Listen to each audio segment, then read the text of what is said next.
주님께서 여러분과 함께 루카가 전한 거룩한 복음입니다.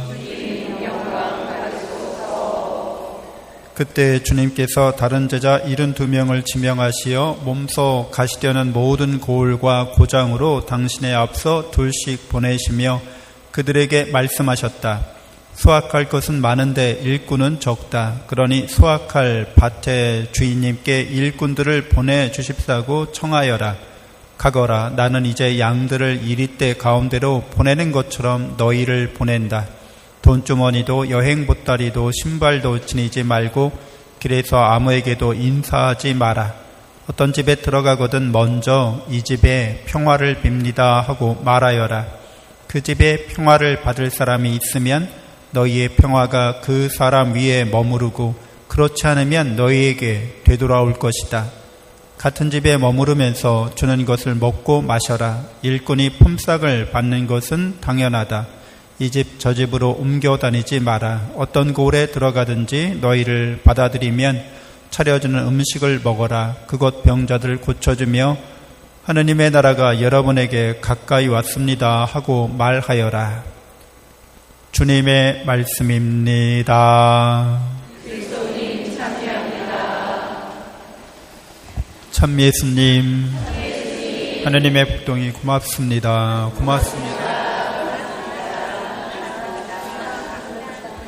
네, PPT 따로 하지 않겠습니다. 하지 않을게요. 네. 10월 26일 날 우리 본당 성경잔치가 두 번째로 열리게 됩니다. 그래서 저번 주에 공지사항 시간에 청소년 연장님이 간략하게 여러분에게 홍보해 드렸어요. 성경잔치를 교구에서도 하는데 본당에서 하는 이유는 우리 본당은 그 참여도를 더 높이기 위해서죠. 그리고 교구에서 하는 거는 몇몇 사람 뽑아서 가잖아요. 근데 우리는 그냥 우리 본당 신자 전체가 참여할 수 있도록. 그리고 또 한 가지는 교구는 그냥 이렇게 뭐 모세오경 하면 뭐 창세기, 출애굽기, 탈출기 이렇게 거기만 이렇게 매년 이제 일정한 분량을 정해서 계속 돌아가는 거예요. 근데 이제 본당에서 하는 거는 뭐 유교 경전 중에 4서 3경만 딱 우리가 중요한 유교 경전으로 여겨서 조선 내내 500년 동안 그 선비들이 그것만 파고들었잖아요. 중요한 책이라는 거죠. 성경 76권이 다 중요하지만 그 중에서도 정말 중요한 책들만 갖고 하는 거예요. 그래서 특별히 집중적으로 또 본당 차원에서 일정 기간을 성경을 그런 축제의 자리에서, 잔치의 자리에서 함께 기쁨을 나누기 위해서 열심히 공부하는 시간을 갖는 거죠. 실천하는 시간을 갖는 거죠. 그래서 성경 말씀과 우리의 삶이, 신앙이 이렇게 분리되지 않고 오히려 성경 말씀을 가까이 하면서 더욱더 우리의 신앙이 깊어지고 굳게 되도록 그런 의도를 갖고서 이제 성경잔치를 하는 겁니다. 그래서 작년에는 3권, 올해도 3권인데 작년에 3권 성경잔치 했잖아요. 뭐죠? 모르시죠? 당연합니다. 네, 몰라도 뭐 크게 상관없어요. 창세기랑 마르코복음이랑 요한계시록 이렇게 끝하고 마지막이랑 이렇게 복음서 하나 이렇게 같이 했습니다. 그 해의 복음서죠. 주일 때마다 읽혀지는 복음서입니다. 그래서 올해는 루카복음이 이제 복음서죠. 주일 복음서예요. 그래서 계속 루카복음이 주일 때마다 대부분 읽혀집니다. 올해는 이제 탈출기랑 루카복음서랑 그리고 사도행전입니다. 그러니까 우리가 창세기를 보면 왜 중요한 책인지 첫 번째 책이고 창세기를 읽으면 성경 전체를 다 읽은 것과 거의 진배 없습니다. 하느님이 어떤 분이신지, 내가 하느님과 어떤 관계에 있는지, 하느님이 원하시는 게 뭔지 다 드러나 있기 때문에. 그래서 요번 우리 성경잔치 주제어는 나는 있는 나다예요. 그래서 이 나는 있는 나다는 창세기하고도 연관성이 있죠. 모세가 하느님 누구세요? 라고 물어봤더니 하느님께서 나는 있는 나다 이렇게 말씀하셨다는 거죠. 근데 이 나는 있는 나다는 하느님과 우리 사이의 관계를 드러내고 있잖아요. 여러분들이 옛날에는 그 비디오 폰이 없었을 때는 초인종 누르면 누구세요? 라고 물어보잖아요. 그럼 자기를 밝히는데 가족들은 어떻게 해요? 누구세요? 그러면은 아버지가 띵동했어요. 저 아들이 받았어. 누구세요? 그럼 뭐라고 그러세요? 내다 이렇게 얘기하지. 나 이름 밝히지 않죠. 네 아비 누구누구다 이렇게 안 밝혀요. 되게 이상한 거죠. 서로 간에 통성명할 필요가 없는 사이, 그만큼 가까운 사이인 거죠. 그러니까 모세가 하느님께 누구세요? 라고 물었더니 나야 이렇게 말씀하셨다는 거예요. 그러니까 하느님과 우리 사이의 관계를 드러내는 겁니다. 거기에는 나다라는 뜻에는 나는 있는 나다, 짧게 말하면 나다인데 이 나다는 모든 원래부터 있었던 분이라는 거예요. 우리는 다 시작이 있고 끝이 있는 존재들이죠. 근데 하느님은 시작도 없고 끝도 없는 존재란 뜻이에요. 그 뜻이. 그래서 그런 하느님이 계셔야지만 이제 나머지 것들이 설명될 수 있는 하느님이신 거죠. 그래서 하느님은 영원히 계시는 분인데 그 나다라는 뜻에는 나는 있게 하다라는 뜻도 갖고 있다고 말씀드렸어요. 그러니까 하느님께서 모든 걸 있게 만드신 분이라는 거예요. 그러니까 모든 것에는 시작이 있어요. 다 오리진인 거죠. 기원이 있는 거예요. 시원. 언제부터 시작했는지 다 이렇게. 그리고 마지막도 있어요. 끝도 있다는 거죠. 그러니까 하느님은 영원하신 분, 스스로 있는 분. 그래서 유한하고 스스로 있을 수 없는 것들이 이렇게 있게 되는 거죠. 그리고 그 나다라는 뜻에는 과거, 현재, 미래 이렇게 시제가 특정되지 않아요. 그러니까 미완료 시제인 거예요. 항상 있을 거라는 거예요. 그 뜻은 하느님께서 사랑으로 나와 항상 함께 있는, 우리와 항상 있게 있는 하느님이라는 걸 드러냅니다. 그래서 탈출기를 우리가 공부하면서 읽고 공부하고 암송하고 이렇게 하면서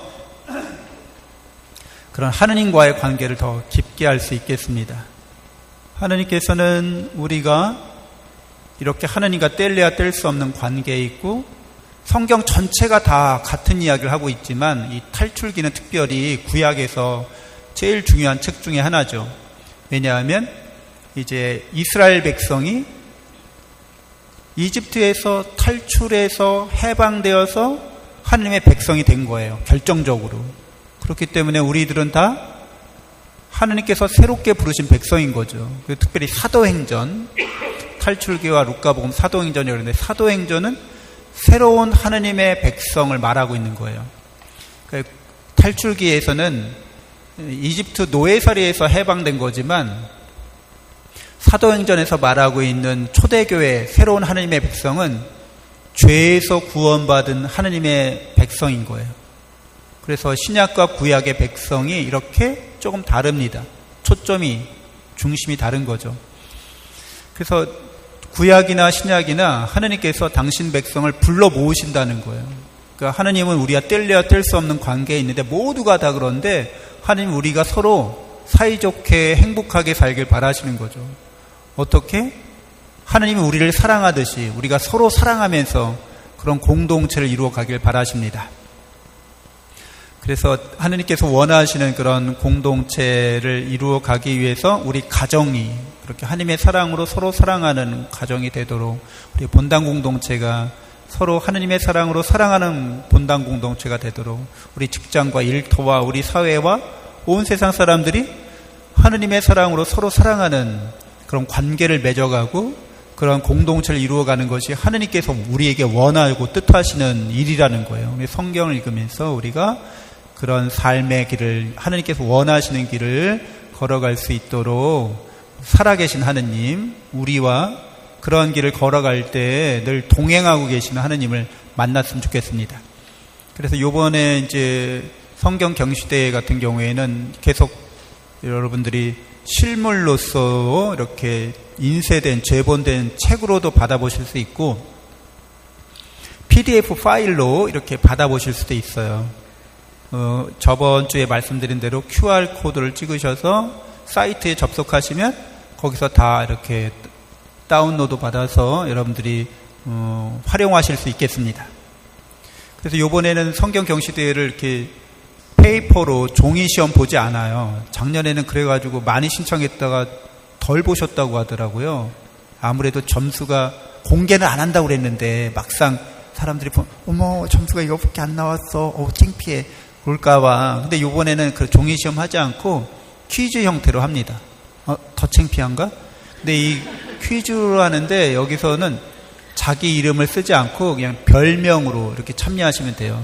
여기 접속해 주세요. 그럼 그날 바로 접속해서 자기 이제 별명 같은 걸 치면 이제 여기서 문제가 나오면 이제 이렇게 거기로 스마트폰으로 이렇게 거기 정답이라 생각하는 걸 이렇게 누르시면 돼요. 그러면 이제 이렇게 진행되는 거예요.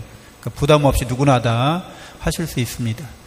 성경 암송도 그냥 실물로 받아보실 분들 이렇게 사무실에 신청하시면 되고, 그 PDF 파일처럼 인터넷으로 이렇게 다운로드 받으실 분들은 그렇게 다운로드 받으셔도 됩니다. 그래서 매일 이렇게 성경 스마트폰 항상 들고 다니시니까 거기서 성경 그 소구 이렇게 찾아보시고 묵상하시고 이 구절은 마음에 들어 그러시면은 그거를 이렇게 그 준비위원회 쪽에 얘기해 주시면 그걸로 뭐 이렇게 좀 꾸며서 이렇게 장식해서 모든 사람이 함께 묵상 나눔할 수 있도록 이렇게 제공도 해드리려고 합니다. 그리고 성경 암송 대회를 좀 문턱을 낮춰서 많은 분들이 쉽게 참여할 수 있도록 이렇게 준비하고 있습니다. 그 당일날에도 이제 작년에도 그랬지만 여러 체험 부스가 있죠. 뭐 먹거리도 물론 있지만 잔치 자리니까 아이들에게는 거의 뭐 무료로 다 제공할 거예요. 애들 초등부 아이들, 뭐 중고등부 아이들, 친구들 많이들이 와서 그날 같이 잔치 자리를 즐겼으면 좋겠고, 여러 다양한 우리 생태 환경에 관련된 또 우리 생명에 관련된 또 우리 사랑을 어떻게 실천할지에 관련된 뭐 도서 전시도 있고 이렇습니다. 그래서 여러분들이 함께 그 자리를 즐기시면서 성경을 통독표를 요번에도 나눠드리는데 매년 이게 숙제처럼 뭐 부담스러울 수도 있어요. 그러나 3권만 읽으면 성경 통독한 걸로 제출이 가능해요. 그러니까 탈출기랑 루카복음서랑 사도행전만 읽으면 그 성경 통독표도 따로 나눠드리니까 거기 스스로 체크하셔서 나중에 언제까지 내주세요. 그러면 이제 제출하시면 돼요. 그 3권 읽는데 시간 얼마나 걸릴까요? 3권 마음 잡고 읽으면 빨리 읽으면 1시간 내에도 읽을 수 있어요. 365일 중에 내가 1시간을 내서 성경을 내가 시간이 없어서 못 읽었어요. 핑계가 되나요? 핑계도 안 되잖아. 그래서 3권 정도 여러분이 통독하시는데 3권 이렇게 도전해 보시고, 또 성경 말씀도 내가 신자인데 성경 말씀 하나도 못 외워요. 외우는 게 하나도 없어. 그러면은 좀 이상하잖아요. 신앙의 신비잖아요. 성경도 한 번도 안 읽어보고 성경 말씀 외우는 것도 하나도 없어. 성경은 하나님과 나와의 계약서, 사랑의 계약서야. 그렇기 때문에 이 말씀이 사랑의 계약에 따르는 은총을 나에게 불러올 수 있는 문서예요. 문서. 내가 하나님께 말씀드릴 때도 기도할 때도 성경에 근거해서 기도하는 거예요. 그리고 그것이 내게 충만하게 베풀어짐을 확신하면서 우리가 기도하는 거예요. 우리가 삶을 살아갈 때 그런 거죠. 그러니까 적어도 내가 외우는 성경 구절이 최소한 하나 이상은 돼야겠죠. 하나님과 나와의 사랑의 계약이니까. 여러분들이 그렇게 성경 외우는 것도 도전해 보시고 어떻게 내가 이런 성경 말씀을 하나님의 뜻대로 실천하고 순종할 수 있을지 이 준비 기간 동안에 여러분들 많이 적극적으로 임해 주시길 바랍니다. 잠시 묵상하겠습니다.